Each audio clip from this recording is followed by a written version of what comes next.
आगे इस सत्र में अपने वक्तव्य देने के लिए मैं आत्माराम सनातन धर्म कॉलेज नई दिल्ली के सहायक आचार्य डॉक्टर सैयद मुबीन जहरा जी को आमंत्रित करता हूँ।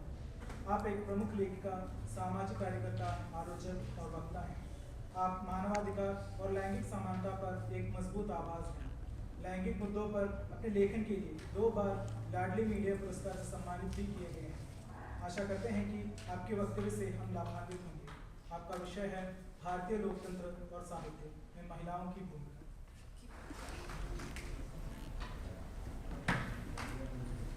बहुत बहुत शुक्रिया क्रिस। उम्मीद करती हूँ मेरी आवाज़ आप तक पहुँच रही है, सब तक पहुँच रही है बच्चों? सबसे पहले तो डॉक्टर सिंधु आपका बहुत बहुत धन्यवाद। वी गो अ लॉन्ग वे।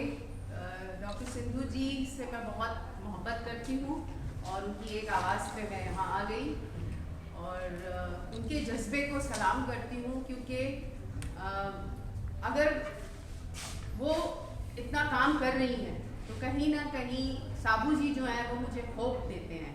उनके जो बेटर हाफ हैं, he is one great hope that हम महिलाएं जो काम कर रही हैं जेंडर पैरिटी के लिए, जब हम इस तरह के पुरुषों को देखते हैं अपने आसपास हमारे साथ कंधे से कंधा मिला के चलते हुए। So cheers to Sabu ji also and all my friends here, जितने भी हमारे पुरुष दोस्त हैं, सहकर्मी हैं, हम सब सहकर्मी हैं। और मैं हमेशा इस जज्बे को अपने साथ लेके हर जगह जाती हूँ। मैं 2 बार अमेरिकन गवर्नमेंट की जो स्टेट डिपार्टमेंट है उन्होंने मुझे 2 बार फेलोशिप दी है, तो मैंने ऑलमोस्ट आधा अमेरिका घूमा है। और मैं हेट के अगेंस्ट काम करती हूँ और इंटरफेथ पे काम करती हूँ। तो मुझे बहुत खुशी है कि हमारे देश की जो एक छवि है, हमारे देश की जो एक परंपरा है और आज जिस पे हम बात करेंगे साहित्य है, वो एक ऐसा साहित्य है और एक ऐसा विशाल, मैं कहूँगी कि ज़ख़ीरा है कि उस पर हम जितनी भी चर्चा करें बहुत कम है। तो सबका धन्यवाद करते हुए, और जो भी हमारे मित्र हैं, आशीष जी हैं, रवि जी हैं और सब जिन्होंने अभी अपनी बातें रखी, उन्हीं बातों से कुछ जुड़े हुए मसले। और मैं क्या सोचती हूँ, जब सिंधु जी से मेरी बात हुई तो मैंने कहा नहीं, मैं भारतीय लोकतंत्र और साहित्य में महिलाओं की भूमिका पे बोलना चाहूँगी, क्योंकि मैं महिलाओं के अधिकार के लिए काम करती हूँ, न केवल राष्ट्रीय स्तर पर अंतर्राष्ट्रीय स्तर पर। और मैं उससे भी आगे जाके, जो सर आपने बात कही कि पर्सनल लेवल पे जो बातों को मैं प्रमोट करती हूँ, जिन बातों पे मैं विश्वास करती हूँ, मैं अपने पर्सनल लाइफ में भी उनको मानती हूँ और प्रैक्टिस में लाती हूँ। तो मैं कुछ खास नहीं, लेकिन कुछ बातें अपनी रखना चाहूँगी, कुछ विचार अपने रखना चाहूँगी। और मैं शुरुआत उस बात से करूँगी जो आप सबने माँ श्वेता देवी जी के बारे में तो सुना ही होगा बच्चियों, आपने सुना है। Have you heard about माँ श्वेता देवी, the eminent writer, female writer that our country has given to the world?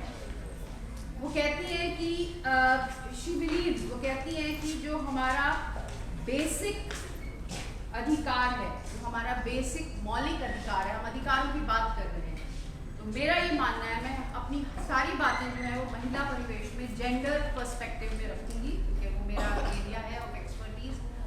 तो वो कहती है कि मैं अपनी बात वहीं से शुरू करूंगी कि टू ड्रीम, सपने देखना, जो आपका मौलिक अधिकार है वो सपने देखना होना चाहिए।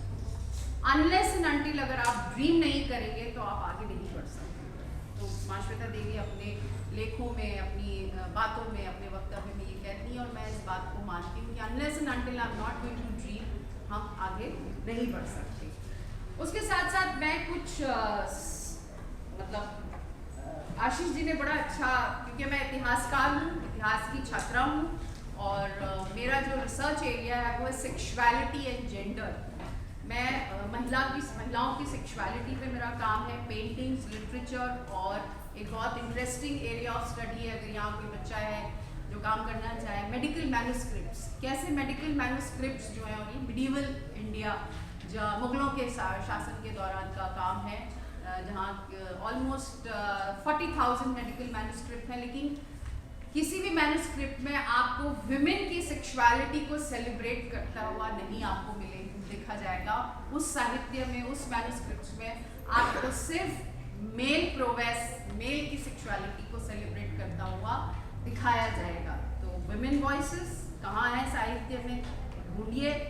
हम सबकी मतलब कुछ लोगों को आपत्ति है कि बहुत ज़्यादा हो गया है महिलाओं के अधिकार की, मौलिक अधिकार की बात करने के लिए। मैं आपको यहाँ बताना चाहूँगी कि अभी यूनाइटेड नेशन के तरफ से जो स्टैटिस्टिक्स दिया गया है उसके हिसाब से अभी 250 साल और लगेगा टू ब्रिंग जेंडर पैरिटी। मेरे ख्याल से इससे आगे मैं कुछ कहना नहीं चाहूँगी। तो मैं अपनी कुछ सोच आपके साथ साझा करना चाहती हूँ। जैसे क्या लोकतंत्र की परिभाषा में महिलाओं का रूप नजर आता है? लोकतंत्र नॉर्मल डेफिनेशन है of the people, by the people, for the people. अब ये ऑफ, बाय, का, से, द्वारा के लिए में महिलाएं कहाँ आती हैं? महिलाएं क्या उस परिवेश में आती हैं? ये मैं आप पे छोड़ती हूँ। ये this is what I am trying to explore and I will not stop exploring. लोकतांत्रिक समाज में महिलाएं कितना लोकतांत्रिक महसूस करती हैं? क्या मैं रास्ते पे चलती हूँ तो मुझे अगर मेरे साथ खुदा ना खास्ता अगर कोई हादसा होता है, जरूर इसने कुछ ऐसा किया होगा, जरूर इसने कोई ऐसा कपड़ा पहना होगा। क्या मैं लोकतांत्रिक तौर पे मैं अपने एग्जिस्टेंस को महसूस कर पा रही हूँ? मैं कोई जजमेंट नहीं दे रही हूँ, मैं सिर्फ अपनी फिक्र और अपनी सोच आप तक रख रही हूँ। अब हम साहित्य की अगर बात करें, साहित्य कितना लोकतांत्रिक है? क्या जो भी साहित्य हम पढ़ रहे हैं, देखिए मेरी फिक्र ये है कि मुझे ये साहित्य पसंद है। जैसे मैंने मुगल हिस्ट्री पढ़ी, मिडिवल हिस्ट्री पढ़ी, मुझे कहीं वो फिक्र जो थी उसने मुझे ये काम करने के लिए मजबूर किया कि मैं फीमेल सेक्सुअलिटी को एक्सप्लोर करूं, और वो मैंने किया। साहित्य कितना लोकतांत्रिक है? लोकतंत्र में लैंगिक समानता महत्वपूर्ण है। बहुत हो गया भाई, महिलाओं को तो इतना हक मिल गया, इतना ये मिल गया ना, बहुत हो गया। नहीं, who are you to decide? इसीलिए मैं कहती हूँ, क्या हम लोकतांत्रिक तौर से उसको फील कर सकते हैं कि नहीं कर सकते हैं? लोकतंत्र को सही संदर्भ में परिभाषित करता है क्या? महिलाओं की स्थिति, महिलाएं लोकतंत्र को परिभाषित करती हैं। क्या आप जनरल महिलाओं की स्थिति को जब आप देखते हैं तो क्या आपको लगता है कि लोकतंत्र उनकी आइडेंटिटी, उनकी गौर व फिक्र, उनकी जो सिचुएशन है, स्टैटिस्टिक्स है, मैं एंड में आपको कुछ स्टैटिस्टिक्स शेयर करूंगी और वो इसीलिए आपके साथ शेयर करूंगी, वर्ल्ड वाइड पर्सपेक्टिव दूंगी महिलाओं की लोकतांत्रिक स्थिति का। अब मेरा ये मानना है, आप मुझसे इत्तेफाक रख सकते हैं, आप मुझसे नहीं भी रख सकते हैं, पर मैं अपनी बात कहूँगी, क्योंकि मेरा ये मानना है कि हम सोचने वाले जहन हैं, हम पढ़े लिखे लोग हैं। तो अगर हम अपनी फ़िक्र नहीं रखेंगे, अगर हम अपनी बात नहीं रखेंगे, तो फिर हमारे पढ़े लिखने होने का कोई फ़ायदा नहीं। सर बात कर रहे थे साहित्य आज तक की, उन्होंने एक जो गेस्ट था उसका नाम नहीं लिया, मेरे ख्याल से वो आप नहीं लेना चाहते थे। Urfi Javed was one of the participants, और जिस तरफ आप इशारा कर रहे थे उसी तरफ मैं बहुत क्लियरली बोलूँगी और बहुत मुखर होकर बोलूँगी कि हम लोग शैम्पेन फेमिनिज़म को प्रमोट करते हैं। It is champagne feminism, there is no reality, there is no क्या बोलते हैं, मूलभूत मौलिक अधिकार की बात नहीं करते हैं। तो भारतीय लोकतंत्र और साहित्य में अगर महिलाओं की भूमिका देखा जाए तो मेरा मानना यह है कि गरीबी और निरक्षरता महिलाओं की प्रगति में गंभीर रुकावट है। गरीबी और निरक्षरता, आप इतिहास, क्योंकि मैं इतिहासकार हूँ तो मैं इतिहास से आपको एग्जाम्पल दूंगी, जो कुछ नया नहीं आप सब जानते हैं। झांसी की रानी हो, लक्ष्मीबाई हो, या पहली महिला शिक्षिका हो, आशीष जी ने सावित्री बाई जी का जिक्र किया, मैं उसमें थोड़ा एक और नाम जोड़ूंगी, बीबी फातिमा, जो सावित्रीबाई फुले के साथ शोल्डर टू शोल्डर मिलके चलती थी। आज मैं इस मंच से ये कहना चाहूँगी कि अगर सावित्रीबाई नहीं होती तो मैं यहाँ नहीं खड़ी होती। अगर सावित्रीबाई जी ने बाहर निकल के अपने चेहरे पे गोबर जो उन पे फेंका गया था वो नहीं लिया होता तो आज मैं यहाँ नहीं होती। ये एहसास हम में कभी नहीं मरना चाहिए। किसी ने सही कहा है कि आप जब एक आदमी को शिक्षित करते हैं तो आप एक आदमी को शिक्षित करते हैं, लेकिन जब आप एक महिला को शिक्षित करते हैं तो पूरी एक पीढ़ी को आप शिक्षित करते हैं। अब आइए लोकतंत्र पे। Since we are talking about लोकतंत्र में शिक्षा ही महिलाओं का सबसे बड़ा हथियार होना चाहिए। आज यहाँ सभी शिक्षित महिलाएं हैं जो महिलाओं को लेकर विचार विमर्श कर रहे हैं। अगर मैंने ये कहा शिक्षित महिलाएं हैं तो मेरा ये मतलब नहीं है कि शिक्षित पुरुष नहीं है, वो भी सब शिक्षित हैं। हम सब शिक्षित हैं, महिलाएं पुरुष जो भी हैं यहाँ सब शिक्षित हैं। सो मैंने ये बात क्यों रिट्रेट की, क्यों दोहराई? क्योंकि अगर महिलाओं के हक की बात होती है, gentleman at the back, children at the back, students, my male students, when we are talking about women rights, अगर हम महिलाओं के हक की बात कर रहे हैं तो ऐसा कभी किसी को ये महसूस नहीं होना चाहिए, स्पेशली मेन, कि ये उनके हक छीनने की बात हो रही है। It's not a war of roses, right? It's not a war of roses, it's a war of giving some basic rights जो डिनाई किया गया है। दलित और मैं उसमें आगे जाने ही नहीं चाहूँगी। Marginalised with in marginalised, minority women की मैं बात नहीं करना चाहूँगी, दलित महिलाओं की बात नहीं करना चाहूँगी, क्योंकि उनका तो कोई जिक्र ही नहीं हो रहा है। मार्जिनलाइज में भी मार्जिनलाइज उनकी क्या स्थिति है वो मैंने अभी रिसेंटली लिखा था, आई don't no, gender apartheid. Has anyone of you heard about this term, gender apartheid? Apartheid हम बहुत बात करते हैं south Africa. The recent term मैंने अभी इसी पे लिखा था, किस जगह को नज़र में रखते हुए यूएनओ ने दिया है ये टर्म? ये यूएनओ ने टर्म दिया है अफ़गानिस्तान की औरतों को नज़र में रखते हुए, जहन में रखते हुए। आज मैं अगर यहाँ खड़ी होकर आपसे बात कर रही हूँ, अपनी बात रख रही हूँ, तो मेरा दिल, मेरा दिमाग, मेरी आत्मा उन औरतों के साथ है जिनके ख़िलाफ़ जुल्म हो रहा है अफ़गानिस्तान में। उन औरतों के साथ है जिनको उठा लिया जाता है मज़हब के नाम पे और उनको सेक्स स्लेव बनाया जाता है। ठीक है?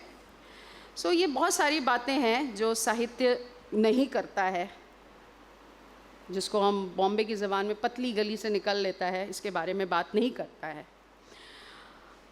जब राष्ट्र या विश्व पर कोई आपदा आती है तो महिलाएं ही लोकतंत्र में सबसे महत्वपूर्ण भूमिका अदा करती हैं। हमने कोविड में देखा, the worst impact of Covid were on women, चाहे वो घर में हो, डोमेस्टिक वायलेंस हो, चाहे वो वर्क फोर्स में हो जहाँ से उनको बग़ैर किसी एक्सप्लेनेशन के उनको निकाल दिया गया। और एक और बहुत इम्पॉर्टेंट बात है, I will be very happy if somebody tells me what is Jasmine Revolution. किसी ने सुना है इसके बारे में?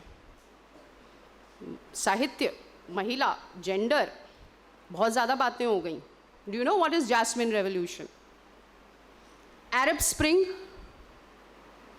बच्चों, अरब स्प्रिंग के बारे में आपने सुना है? अब आप ये देखिए कि जितने भी मूवमेंट्स हुए हैं दुनिया में, चाहे वो नेशनल मूवमेंट रहा हो, हमारा स्वतंत्रता संग्राम रहा हो, और अरब स्प्रिंग जो अरब में कुछ वर्ष पहले हुआ था, जहाँ एक अपराइजिंग हुई थी, जैस्मिन रेवोल्यूशन, उसकी जो मूलतः फाइटर्स जितनी थी वो औरतें थीं। सर ने बहुत अच्छा एग्जाम्पल दिया रशियन रेवोल्यूशन का। विमेन इंटरनेशनल डे आप लोग सेलिब्रेट करती हैं 8 मार्च को, सेल लगती है साड़ी की, मेकअप की, बहुत सारी चीज़ों की सेल लगती है। That is the way, but I don't know how many of you know what is the basic origin of women's international movement. इसका लिटरेचर, इसका सर ने जो आपको रशियन रेवोल्यूशन के बारे में बताया, उसका बेसिक जो है वो वही है। एनीवे, ये तो बातें चलती रहेंगी। कमिंग टू माय टॉपिक, राजसत्ता ने भी देखा है कि स्वतंत्रता संग्राम को लेकर आज तक महिलाओं ने हर मोर्चे पर राष्ट्र निर्माण का कार्य किया है। बहुत से नाम हैं, अरुणा आसिफ अली, एनी बेसेंट, कस्तूरबा गांधी, रवि जी ने गांधी जी के बारे में ज़िक्र किया, मुझे बहुत खुशी हुई क्योंकि I might not agree on certain principles of Gandhi but I do agree on certain principles of Gandhi, जिसमें self sufficiency is very important. अगर हर महिला सेल्फ सफिशेंट हो जाएगी तो वो एम्पावर्ड हो जाएगी. So there Gandhi is relevant for मी.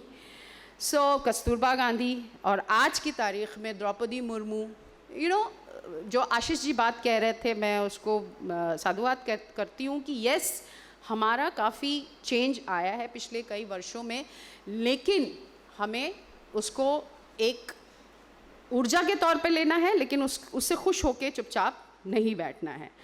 अब ये केवल शिक्षा से हासिल होगा, जैसा कि मैंने आपको कहा, इसलिए शिक्षा के अधिकार और शिक्षा के मौके जो हैं औरतों को ज़्यादा देने हैं. और सबसे इम्पॉर्टेंट, महिलाओं को बड़े राजनीतिक निर्णय में अहम भूमिका अदा करनी होगी.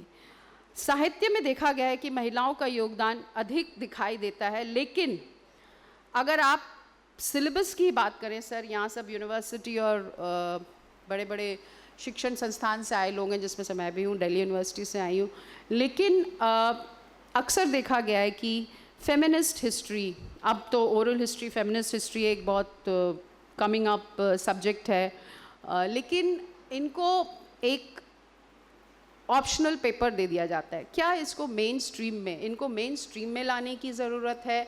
आज से कुछ साल पहले महिला अध्ययन केंद्र ही नहीं होता था, लेकिन यूजीसी ने इसको बनाया और ये एक इम्पॉर्टेंट पार्ट है अब कई इंस्टीट्यूशंस का, जहाँ वुमेन स्टडीज़ डिपार्टमेंट होते हैं. आप केवल ये सोचिए कि जो महिला 9 महीने तक अपनी कोख में एक जीवन संभाल कर रख सकती है, सोचिए जब वो किसी कृति की रचना करने पर आए तो कितने संयम और धैर्य और चिंतन का प्रदर्शन करती है. Now why I am saying this, क्योंकि मैं इसको दूसरे नज़रिए से भी देखती हूँ. एक थ्रेट परसेप्शन होता है महिला के कैरेक्टर से हमारे समाज में, जिसको एक बहुत ही अच्छा एक वर्ड है, हम पेट्रियार्की, पितृसत्ता ये सब बहुत सुनते आए हैं, एंड्रोसेंट्रिज्म. एंड्रोसेंट्रिज्म का मतलब ये कि कोई भी चीज़ आपके कल्चर में, सोसाइटी में, फेस्टिवल्स में, आम तौर पे बातचीत में, कहीं पे भी आपको जो भी बातें हो रही हैं या जो भी रिप्रेजेंटेशन हो रहा है वो एक मेल पर्सपेक्टिव से हो रहा है. ये नहीं देखा जा रहा कि फीमेल पर्सपेक्टिव का है. मतलब man is born free but everywhere he is in chain. So that manism जिसको मैं कहती हूँ, दैट इज़ हाईलाइटेड. और माफ़ कीजिएगा कि ज़्यादातर साहित्य जो है वो भी उसी पर्सपेक्टिव से लिखा जा रहा है. थोड़ा सा मैं यहाँ पे आपके साथ, क्योंकि साहित्य की बात है और मेरा उर्दू और भक्ति काल में काम है, अरविंदेशन जी थे सुबह में, उन्होंने मराठी लिटरेचर की बात की, क्योंकि मैं मूलतः महाराष्ट्र से हूँ, बम्बई से हूँ, जो अब मुंबई है. तो मराठी लिटरेचर में मैंने कुछ भक्ति लिटरेचर पे काम किया और मेरा मानना है कि विमेन सेंट्स, हम अगर उस पर काम करें, उस पर शोध किया जाए, बच्चियों आपको करना चाहिए कि विमेन भक्ति जो है उसका क्या रूप रहा. हम कबीर को याद करते हैं, हम ज्ञानेश्वर, रामदेव को याद करते हैं, हम जनाबाई, लाल देड़, हबा खातून, है ना, हम इनको क्यों नहीं याद करते. मैं आपके साथ कुछ लिटरेरी वर्क शेयर करूंगी जो इग्नोर्ड हैं, जो इतिहास में भी उनके बारे में काम नहीं हुआ है और इन जनरल उन पे काम नहीं हुआ है. जैसे अगर आप मुग़ल हिस्ट्री ही अगर आप ले लें, या आप बात करें मिडिवल इंडियन हिस्ट्री, मध्यकालीन भारत के इतिहास की अगर आप बात करें, तो रज़िया सुल्तान का नाम आपने सुना है. Can anybody tell me who was the first queen of the world? Cleopatra सबने सुना है. Can anybody tell me who was the first queen of the world? It was Queen Hatshepsut. Queen Hatshepsut. She was from Egypt. वो मिस्र की थी. आप अपने हिसाब से और इस पर रिसर्च कर लीजिएगा. मैं सिंधु जी से रिक्वेस्ट करूँगी कि अपने कार्यकाल में एक आप केवल जेंडर और उसके साहित्य पे अगर आप कर सके तो एक करिए, क्योंकि अभी एक हमारी मित्र थी जिस सेशन में मुझे बोलना था पर वो बोल गई, उनको शायद जाना था, तो उन्होंने आपातकाल पे बोला। तो मुझे ऐसा लगता है कि एक अनसेड आपातकाल वुमेन डिस्कशन या जिसको कहते हैं आप महिला विमर्श पे लगा हुआ है, तो उससे आपका अच्छा योगदान होगा। तो coming to some literary sources और कुछ लिटरेचर जो आप लोग को एक्सप्लोर करना चाहिए, जो अभी सामने नहीं आया है। जहाँ आरा जो बहन थी दारा शिकोह की और औरंगज़ेब की। दारा शिकोह औरंगज़ेब पता है? पता है, ओके। और एक और बहन थी रोशन आरा ना। जहाँ आरा वॉज अ सूफ़ी, वो एक सूफ़ी, अपने एक सूफ़ी फ़िलॉसफ़ी में बिलीव करती थी, और उन्होंने एक बहुत अच्छी किताब लिखी जो बायोग्राफ़ी थी शेख मोइनुद्दीन चिश्ती की। शेख मोइनुद्दीन चिश्ती चिश्तिया सिलसिला के जो वो थे, और it's very much in news, I don't want to go into that बहस, ओके, सॉरी। उनकी बायोग्राफ़ी उन्होंने लिखी है, it's called Munis Al अरवाह।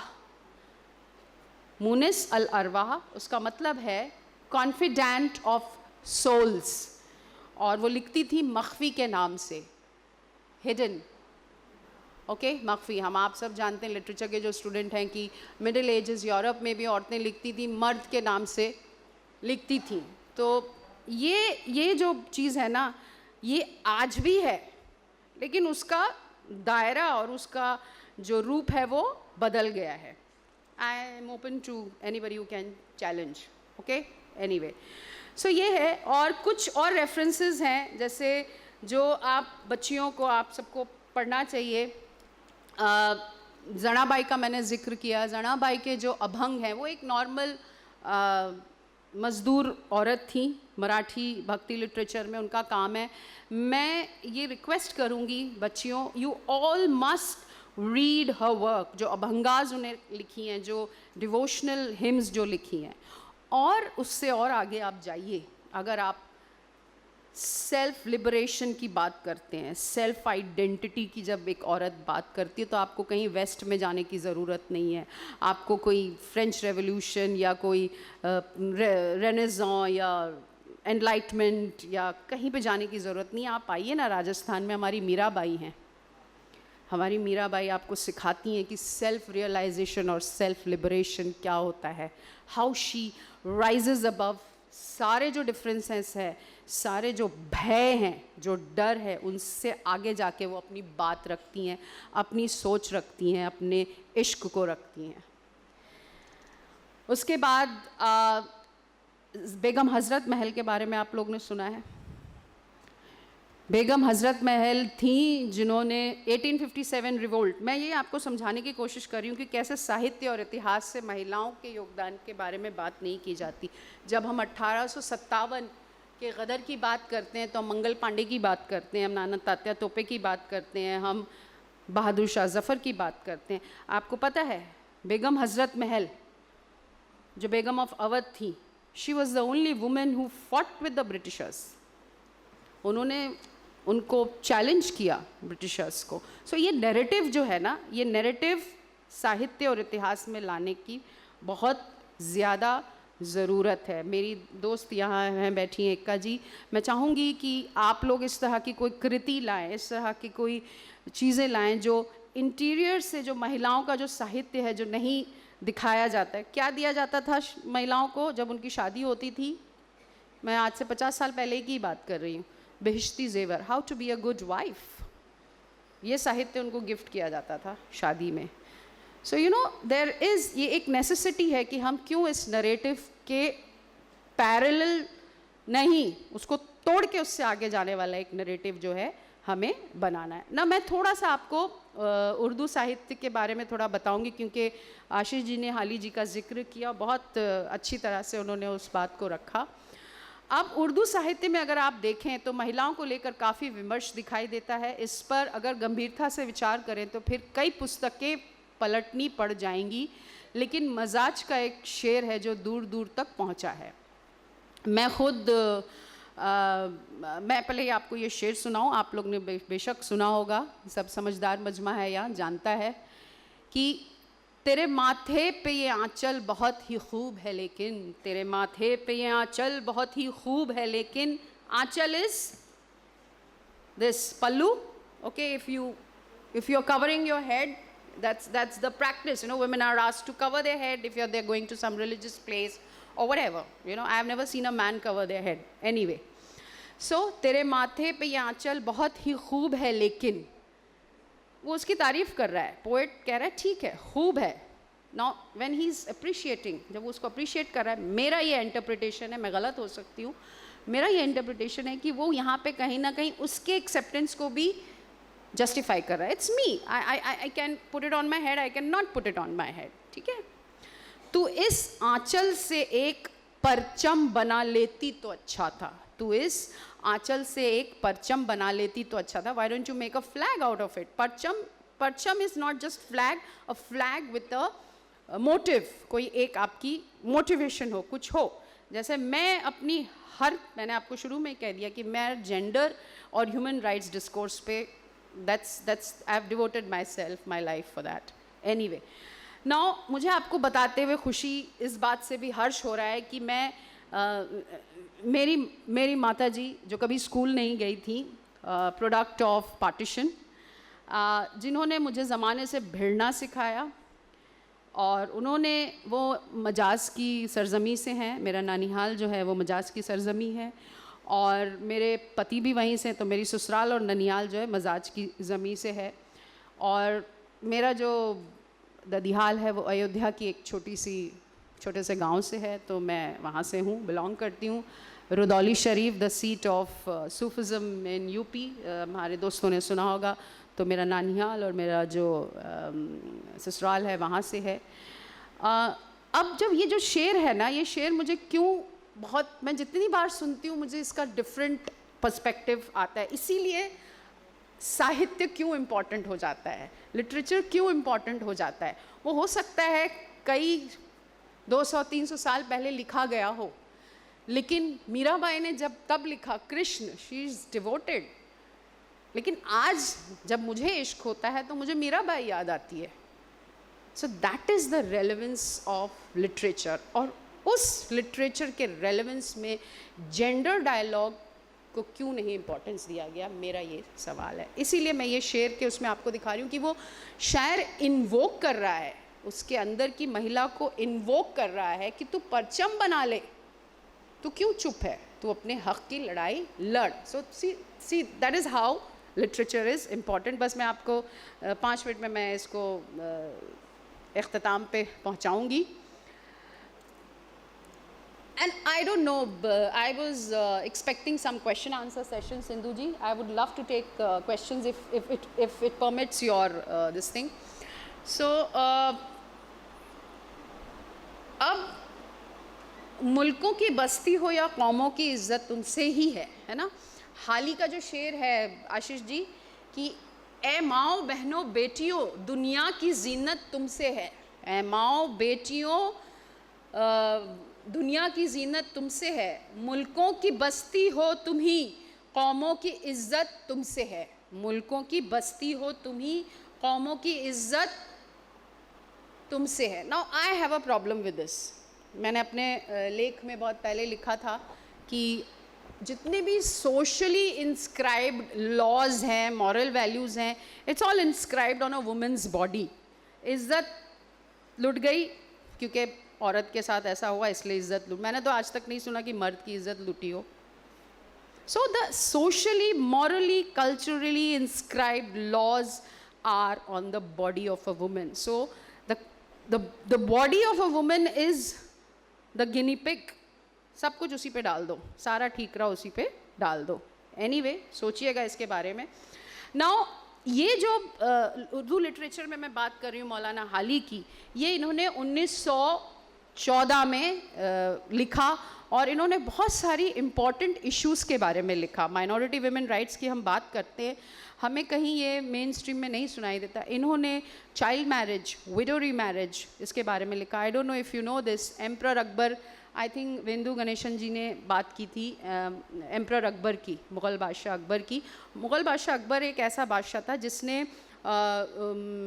Child marriage पे रोक लगाई थी, एंड ही प्रमोटेड विडो री मैरिज. आप ये देखिए ना कि सेलिब्रेशन ऑफ, मैं इसको लिटरेचर में, हिस्ट्री में आप कहीं भी देखिए, जो तुष्टीकरण है, जो एक्सप्लॉयटेशन है वुमेन का, उसको सेलिब्रेट किया जाता है।